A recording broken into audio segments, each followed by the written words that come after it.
The Producer Spotlight with Mr. Instro. You can be a beat maker and not be a music producer. But when you're a music producer, you don't have to be a beat maker. Only on the element. Only on the element. Aha. That wasn't for you. Oh. That wasn't for you. That was for me. Okay. That made me happy inside. My bad. That made me happy inside. Woo, Mr. Instro's here, guys. Since yesterday, Mr. Instro's just been on my necks. Ish. On my necks, doing extra things. But I decided, so I told Mr. Instro yesterday that one day when I write a book, I'm going to dedicate just a smaller portion. And I'm going to have a portion for like key people that taught you key things about life. And Mr. Instro will be someone who taught me patience. Imagine what kind of a privilege that is. That's a privilege. Imagine teaching somebody patience. The question is how. I need anybody who sees this to just ask me, because I don't want to just dive out.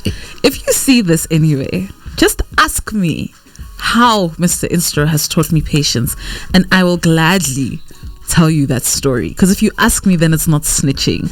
But if I just tell the story, then it's snitching, and I'm trying to be a better person. So it's just gone 23 minutes before we hit 7 o'clock. We're officially in the Producer Spotlight. So if you are joining us for the first time, welcome. Every Wednesday, myself and Mr. Instro do this. He selects a really incredible producer, and we look at the music that they've made, we look at the moves that they have made as well, and we check out some of the interviews that they have had as well to see some of the life nuggets that we can get from them. And by 7:30, we walk away a hell of a lot fuller. So tonight is no different. Catch Mr. Instro on at Mr_Instro on all social media platforms. Kenika, so that he can respond to all y'alls that show him all of the loves. Yes. And hopefully he'll get it right. He's doing a lot better this week, I must say. Yes. No, I have to give you props. No, you gave me a serious talk. I give you hell. Heard you. Yeah, I know I heard you. I really did. And I do try to do the social media thing, but it's work. Just for this segment, I'm not bothered if you do it in your personal life, in your personal capacity or not. But we work very hard for the Producer Spotlight. Just for this, I know. Show me what you can do. How are you, Mr. Instro? I'm good. I'm good. I've had a very good week so far, and it's been a very it's been a long day, but I'm happy that we're here, because this producer that we're talking about tonight is one of my favorites, and he's surprised me. You know, when you do research and you're like, this guy did this? I know, right? Wow. Yes. Including the instrumental that's playing right now. I think I got to appreciate it more once I heard it without the vocals. And no disrespect to Nicki Minaj and Drake, but like, this beat is very well produced. All right, so 1 minute to go before we hit 22. We're going to let you know exactly who the producer is in just a moment. And by 7:30, you will know exactly why you should know their name and why they matter to the game. It is the Producer Spotlight on The Element. 074-940-7992. That's our WhatsApp plug. At Massive Metro, that's the social media plug of the station. At The Element is the show, and you can catch Mr. Instro on at Mr_Instro. And you already know me. I am at Queen Azizzar every weekday from 6 to 8 p.m. We're going to go get money, and then we're going to come back with the Producer Spotlight. Only on The Element, indeed. All right, so this match, 19 minutes to go before we hit 7 o'clock. It is the Producer Spotlight every Wednesday between 6:30 and 7:30. We come at you. So just before we took a young break to go get some money, Mr. Instro was talking about how this producer for this evening is super incredible and one of his favorites. However, he did not name drop. Also, just want to send a shout out to at Don Tabs, tweeting us and saying this is going to be interesting. I wonder how at Mr_Instro and at Queen Azizzar are going to be covering T- tonight. So that is our producer for this evening. Yep. And Don Tab saying Tyler Williams is there. He says there a goat. Is Tyler Williams the goat or a goat? I need you to answer me first, because there's something that you said a couple of weeks ago, and you know me, you're my boy, I'll take you on, so I need to understand. Are you saying he's a goat or their goat. Hashtag the element, hashtag for the love of hip hop. All right, Mr. Instro, while we're looking at T minus. We're looking at T minus because he's done exceptionally well. In fact, I'm surprised that we haven't covered him sooner. He's just one of those producers who aren't in the spotlight too much. Right. Very smart dude, very in tune with himself, and he's a undeniable hit maker. All right, the undeniable hitmaker, Tyler Matthew Carl Williams. Yep. Born on the 25th of February 1988. Pisces gang. Yep. Just wanted to say that. And he's professionally known as a T minus and is a Canadian record producer. Now, he has produced hit records and worked with many popular artists, including Drake, Nicki Minaj, The Weeknd, Kendrick Lamar, Camila Cabello, Travis Scott, Justin Bieber, Billy, A$AP Rocky, Big Sean, DJ Khaled, 2 Chainz, Lana Del Rey, Sia, J. Cole, and more. There are more. And more. There are more. Tipped as one of Drake's longest and most frequent collaborators and has contributed to songs such as Hell Yeah, Effin' Right, The Motto, Make Me Proud, featuring Nicki Minaj and Blim. He has garnered over 20 awards and nominations, including Grammys, Platinum certifications, and BMI's Producer of the Year, which he's earned on multiple occasions. Like I said, born on the 25th of Feb and from a small Canadian town called Ajax, first started experimenting with music as a student at Pickering High School and played drums. Yes. After he sat at the drum kit for a few years, he started to make his own rhythms. So, and this part from this bio, I wanted to say specifically because I know Mr. Instro loves this kind of stuff. Yes. So he downloaded a digital audio workstation program called Fruity Loops. Yes. When he was 15 years old and was soon creating entire songs. And the rest, as they say, is history. Shout out to peoplepull.com. That's where I pulled that bio from. Yeah, that's beautiful. T minus. That sounds very much like somebody who would eventually become, the person that T minus is. Right. I think I can relate as well because I also started making beats when I was 16. He was 15, right? Right. Yeah. So it could have been around the same time. Because now cookie. I'm cookie. And yeah, but yeah. So it could have been around the same time. Yeah. I can imagine just getting Fruity Loops, having access to making digital music, especially coming from a place where you were playing real drums. Right. Man, I can't begin to explain how important that is. Playing an instrument and then graduating, going into a digital audio workstation, it is almost like graduating from primary school going to high school. So for those of us who are not producers, and personally I can't even play an instrument, how difficult would that transition be practically? Well, it wouldn't be difficult the moment you learn how the software actually works.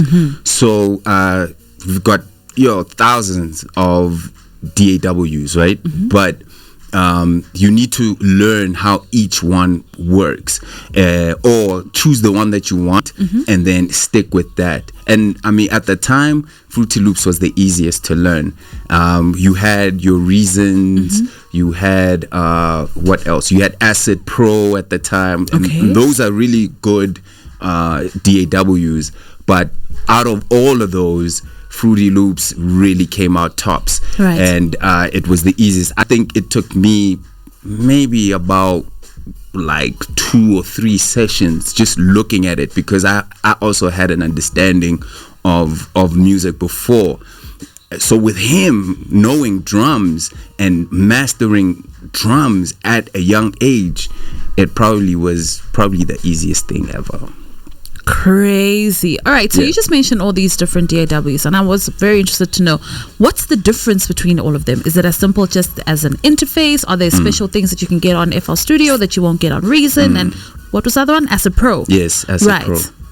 Nyams would be able to tell you more about Acid Pro, because He's the guy that really like made the program here in SA like really popular. So the difference between all the others is really like up to the user. There are definitely certain things that Fruity Loops can do that as a pro can't do. Okay. There are things obviously other way around, and I think more than anything it's about finding a way. I remember there was a time when I didn't have Pro Tools, and we were told that we could only access a certain plugin through Pro Tools. Okay. And that was very frustrating for me because that plugin was the plugin that everybody was using. I just can't remember. I need to remember what that plugin is. Okay. It was something that resembled like an auto-tune, Okay. right? So imagine everybody's putting auto-tune on their songs, and Okay, you're so you're sitting here, 2019 really. right, and you're sitting there and you don't have this one thing, you know, and you're like, how am I gonna get Pro Tools? Pro Tools is 20K. How am I gonna get this thing done?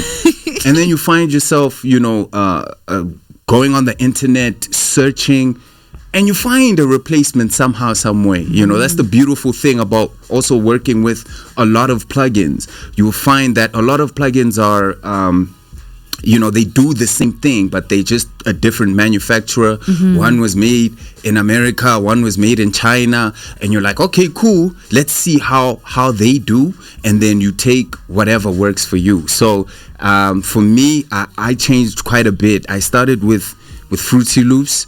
Then I moved to Acid Pro for a bit, and then I moved to Cubase, and then I moved to Pro Tools, and that's where like I really fell in love with the process and technical aspect of making music. And then obviously as time went on, better programs, more portable, because it became important to me to be able to travel and make music at the same time. So with Pro Tools, it was difficult because I had to physically go into a studio. So I had to change to Ableton 8 at the time. And that was like game changing because it had everything I originally wanted in all the past programs, the past DAWs, and it also allowed me to travel with it. So it was like, okay, game over. This is where I am staying. All right, so I have information overload. We're going to take a money break, one more money break, and then we're going to play you Lil Wayne and Drake with She Will, and then we're going to come back and unpack on T-minus. It's just gone 10 to 7. It is the producer spotlight right here on The Element. Only on The Element. It's just gone 4 minutes before we hit 7 o'clock. It is the producer spotlight with myself and Mr. Instro, or rather Mr. Instro and myself, because this part of the show I actually do not own. I am the student and he is the professor. So tonight we're taking a look at T-minus. As far as music, this is what we have played you so far. We just played you Lil Wayne and Drake with She Will. A little bit earlier on, we gave you Ludacris with How Low. And there's so much more that's coming up. Everything that you're going to be hearing until we hit 7:30 has T-minus's hand in that production. Yep. And that's how we roll on the producer's spotlight. All right. So you have a super interesting fact for me as far as T-minus is concerned. And I found it like, whoa, what do you mean? Because when you get introduced to somebody in a particular way, you think that that's how they've always considered themselves and that's how they want to be considered. Then you hear a nugget and you're like, whoa, what do you even mean? Yeah. So what's that nugget? T-minus wanted himself. He hey, wow. I'm so sorry. I lost my train of thought. Okay, so T-minus, right? When he started producing music, he wanted to be an R&B producer. That's how interesting. That's how he first came up, and it's a very strange thing for me to listen to him talk about starting off playing drums, but his strongest point, from what I have seen, his melody loops. He is crazy. I mean, just listening to She Will right now, yes, I distinctly remember how fascinated I was with the progression. Very simple, but like so effective. And when you hear Drake sing on the hook, you can hear that this guy is very melodic, and it makes perfect sense for him to want to aspire to be an R&B producer. But for me, I'm like, yo, man, that makes a lot of sense with influences like Timbaland. I mean, when you look at Timbaland's history, in fact, it starts off with R&B. Right. So I guess it's a natural progression to move into the hip hop space, and I think he's done that really well. So if I want to be a producer, Mr. Instro, should I start by learning how to produce R&B? Or jazz or soul or the blues? Not necessarily to release that, but just in terms of honing my skills. I would say you need to start with the genre that you like the most. Yeah, was a hip hop. Yeah, do your boom bap, do your trap, try and experiment as much as you can. I know that some of the best producers we have started off just making what we call remake instrumentals, and that kind of harnesses your skill, and it makes you have a better understanding of the dynamics of music, and then you can go into whatever you like. But my advice would be, just go with what you like. Emulate your heroes, see what they do, and try and do that too. So for how long should you emulate your heroes before you kind of step away and create your own identity or your own sound? Because it's good to do that, but you can only do that for a certain amount of time, because you don't want to be the guy that sounds like Instro. You don't want to be Pristine Instro out there. You eventually, you would love people to go, hey, I can see his influence there, which is dope, rather than she is just the female version, or she's trying really hard to sound like this guy. I think that's a brilliant question, because for many of us, and me included, I think till this day, I still emulate my heroes. Really? Yeah, I still do. But the key is always to know what that Instro sound is. Yeah. It's good to know what you gravitate towards as your go-to sound. But in terms of listening to your heroes and what they do, man, I think that's kind of a lifetime thing. But also I've learned that when you work with certain artists, they will bring out the Instro in you. They will bring out the personality in you. Yeah. I'll give you a good example. I spent some time working with Notende, right? And she brought out a sound in me that I didn't know I had. We actually, to this day, I would say the song we did together called Remember Love is one of the highest royalty paychecks I've ever gotten. Yo, shout out to Ted. Yeah. And that's like a dance song. Yeah, right. Let's just say it's a dance song, and that was something that I didn't even know I could make. Right. But when you listen to that song, you can still hear elements of Instro. So what I'm trying to say is, sometimes an artist will inspire you to bring out a certain character out of you, and then you're like, oh, okay, so I can stick with this sound, and I can make something even better that describes me as a producer, and you find that lane and you run with it. But I think if you want to always be open-minded, you always need to have the mentality of a student. And when you're a student, you know that you'll never run out of ideas, because you're constantly looking on what your heroes are doing, what the game is doing. So you're always looking to learn, and I love that. That's the best way to be a consistent music producer. All right, it's just gone 2 minutes after 7 o'clock. We're going to open the second hour officially. We're going to open it with Kendrick Lamar with Swimming Pools, and I know Mr. Instro has a nice young story to tell me on the other side of that. It is the producer spotlight. The show is The Element, and it's all for the love of hip-hop right here on Massive Metro. 7 minutes after 7 o'clock, 23 more minutes to go of the producer spotlight with Mr. Instro. We just officially opened this hour with Kendrick Lamar with Swimming Pools. The producer for the evening is a T-, and I'm super excited to be learning a whole hell of a lot more about him. I think I said this in the first producer spotlight, or the first couple, where it's like you have favorite joints, but you might not necessarily know the people behind them. That's it. And it's so super incredible to learn more about them and know them as more than just the guy who pushes the buttons and made this choice. What's your favorite T- song? I like How Low. It reminds me of my ratchet days. I like the motto because it reminds me of a very particular time. And I think at that time, I was in a place where I was learning a lot more about me. Okay.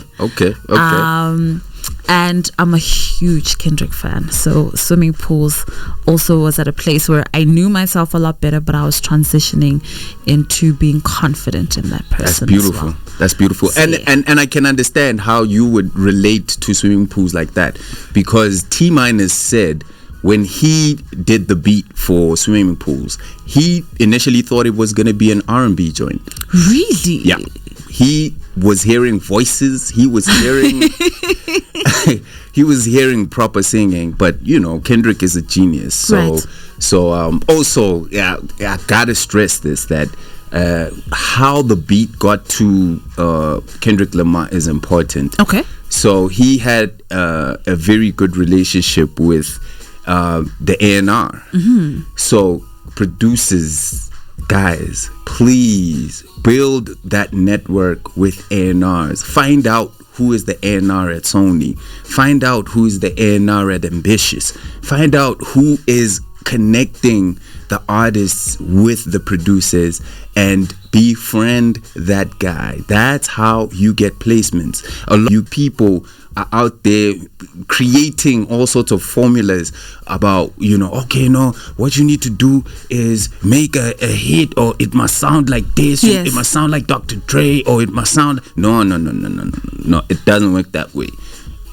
As soon as you have something you would be confident enough to play for someone else, yes, let the first person be an A&R, okay? Okay, I like that. Because those are the people that really will plug. And I've also realized through my own experiences that artists really do take them seriously. Yeah. They take the A&R.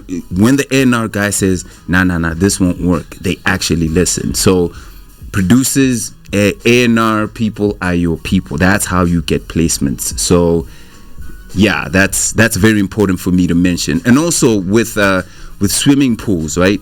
The sound, the authentic sound it goes deep in a place where, for me, I felt like it would have been nice to have an R&B hook on it. I don't know. I mean, the song is perfect, yeah, but I felt like, really, when he mentioned it, I was like, actually, it wouldn't be a bad idea to just get a Azizzar. How do you say her name? Azizzar. Yeah, a Azizzar on the hook, or I don't know, man. A Kehlani. Yeah, or her. Yeah, a more sensual singer.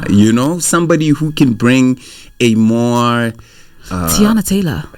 Yeah, you said sensual. You see, yeah, in that area, I think it would make the song a lot more. I don't know. I don't agree. And I don't agree just because of how personal that song is, right? Maybe. And even just, the way he juxtaposes between his other voice, his inside voice, and him, I don't think that it needs anybody else. Yeah, you see, and for me, that's the problem. I think he might have overcomplicated the song. I think when you hear the beat, that's like 70% of the job done. Okay, you don't even have to go that deep. But I mean, you know, that's Kendrick Lamar for you. But in the way I see it, I feel like it could have been smoothed out a bit. You know, it would have. I think it would have. I mean, it's a great song. I mean, don't get me wrong. I'm not saying it's bad. No, I know that's not what you're saying. I'm just saying that there's that element. Maybe somebody needs to actually sing on it, and then let's hear how it actually sounds. Jules, are you ready? We've got people on our team with crazy hidden talents, and I don't know why they are not trying to step up to the plate. All right, so yes, and speaking of placements, right?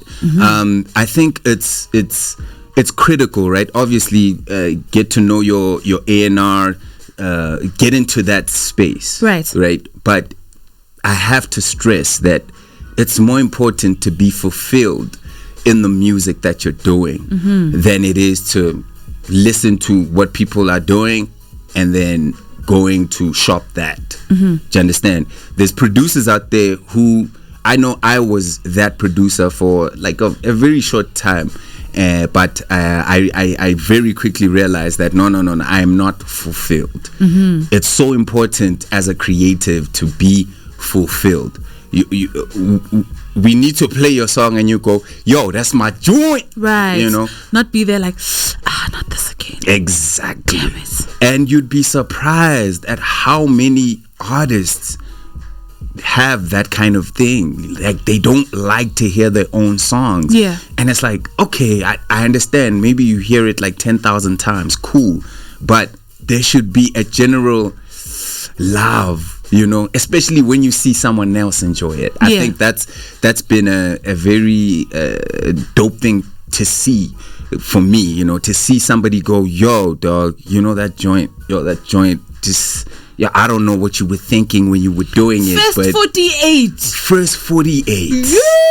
You know, like that the track blows me away, and you need to have that relationship with your art. You know, it's important to love what you do, to be fulfilled by it, you know. And a lot of producers get that wrong. They're like, okay, we're doing trap, okay, I'm gonna do trap and I'm gonna hope for the best, you know. And sometimes you do get that placement. I remember one of the artists I was reading on Twitter not so long ago. They were talking about their own song. Someone was bigging them up off of that song, and they were like, yo, man, if only you knew that song is not the song that I actually like. It doesn't hold me down like that. I don't like that song at all, because I was so under pressure to do that song, and I felt sorry for him, you know. I was like, nah, bro, this is not the way to make music, to be a creator, you know. We need to harness that skill to be patient with the music, and until it feels right, then we can release it, then we can shop it around.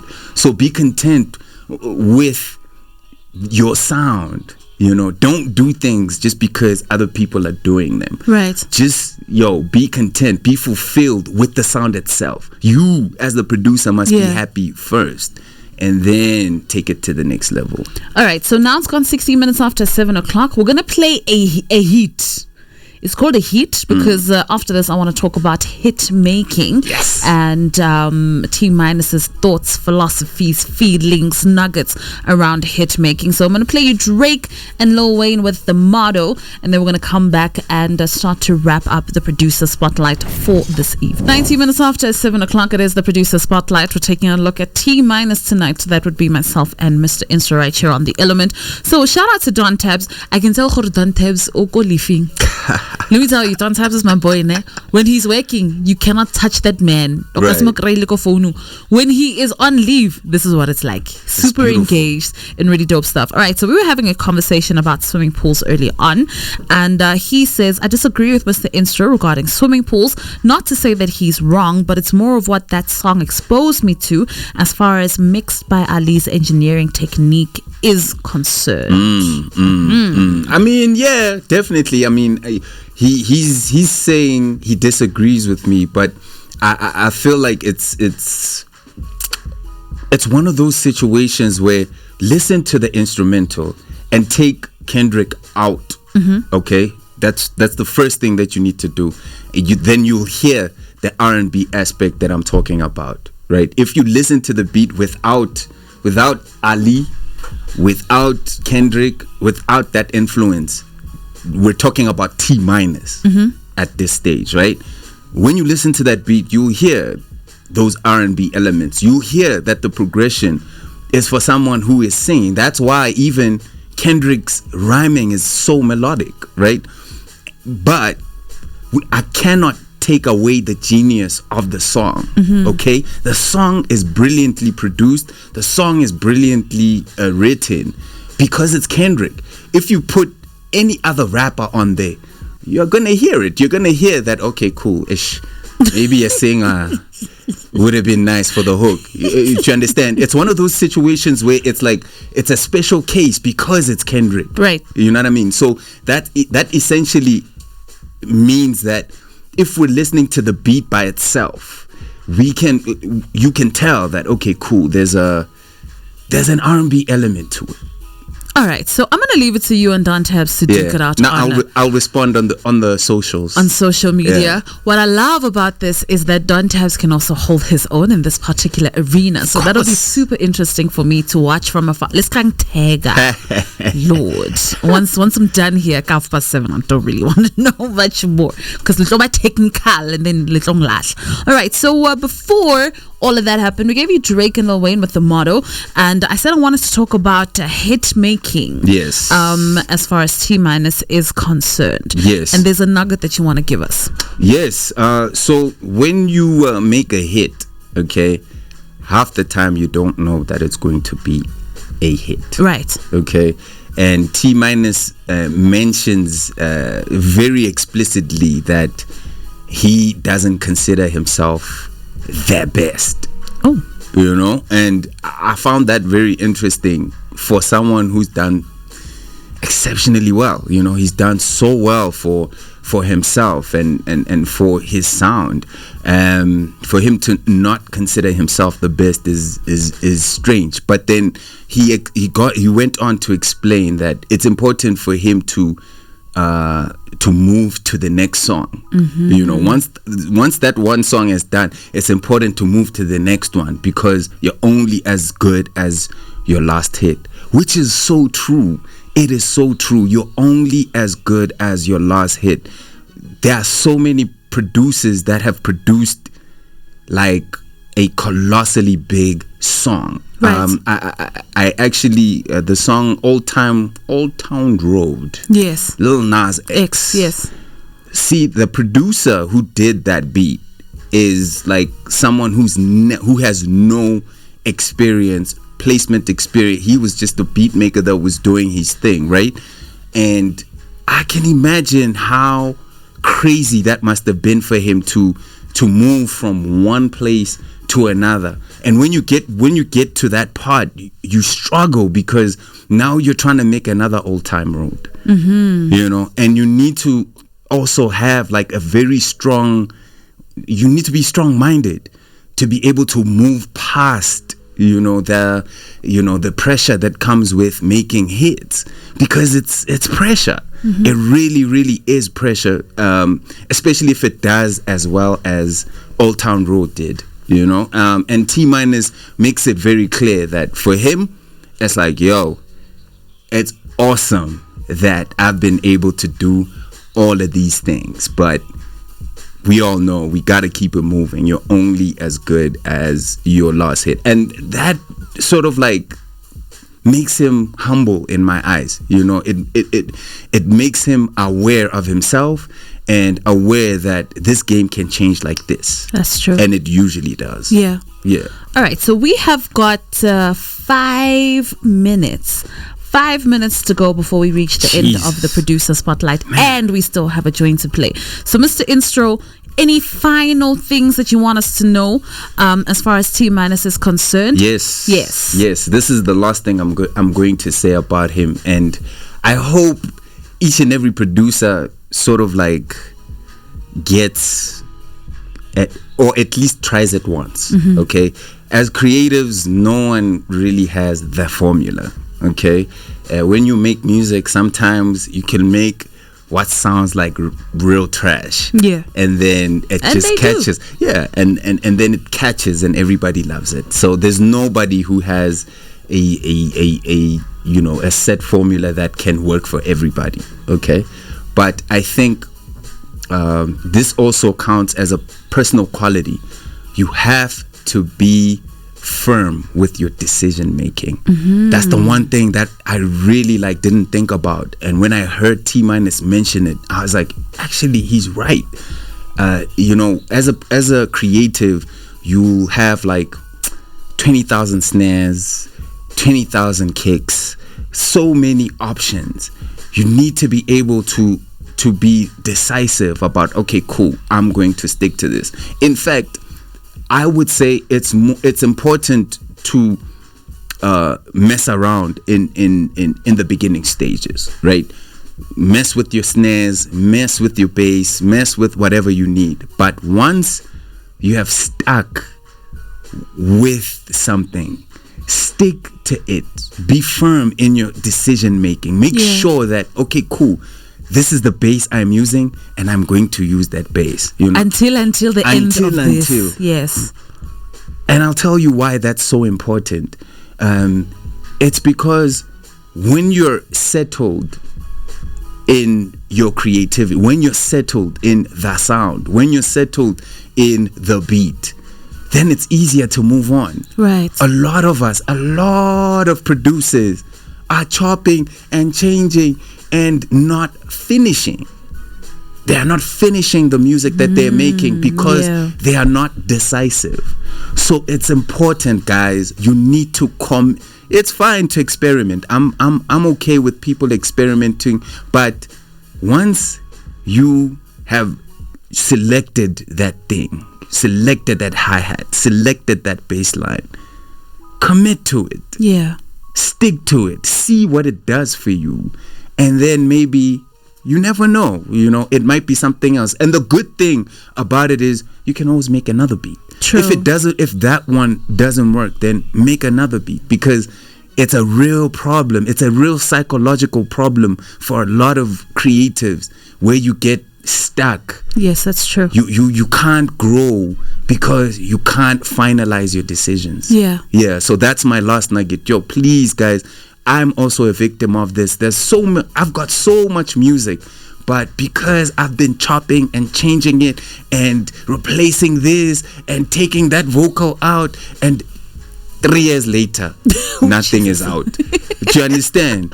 So our decision making and committing to it is key. All right, and that's how we wrap up the producer spotlight for this evening. We spotlighted T Minus. I'm super excited for anybody who has not heard this entire conversation to catch the podcast and the video that will be coming out on the Element SA's YouTube in a couple of days. We're going to close out with the J. Cole's interlude, and then we're going to get into the last half hour of this show that is dedicated to Whose Bar Is It Anyway. When I was looking up T Minus, there's a short interview of his that I watched on YouTube. I think the YouTube channel is called The Come Up. It's an interview from about 9 years ago, and the interviewer was really, really great, and the questions that he asked, I just didn't catch his name. However, he asked him, how he knows when this beat is done. And what I really loved about what he had to say was, it's a feeling that you get. Once you feel that it's right, then you just gotta let that go. And I think that a lot of the times as we navigate through the industries that we're in, we try so hard to be strategic, we try so hard to see what's kind of out there and see how we can fit into that we forget the feeling that is involved in Absolutely. being a creative. So that's my little nugget. 29 minutes after 7 o'clock, here's J. Cole's interlude. Then we get into Whose Bar Is It Anyway? I need Don Tabs to stop listening, because fun fact about Don Tabs, he is the reigning champ of Whose Bar Is It Anyway? He's been listening to The Element since the 22nd of September in 2018. Am I lying? 2019. Yes, 2019. And each week we did Whose Bar Is It Anyway? He got it right. Wow. So, Don Tabs, goodbye. You can log out now. Here's J. Cole with Interlude at 7:30. The Producer Spotlight with Mr. Instro. You can be a beat maker and not be a music producer. But when you're a music producer, you don't have to be a beat maker. Only on the Element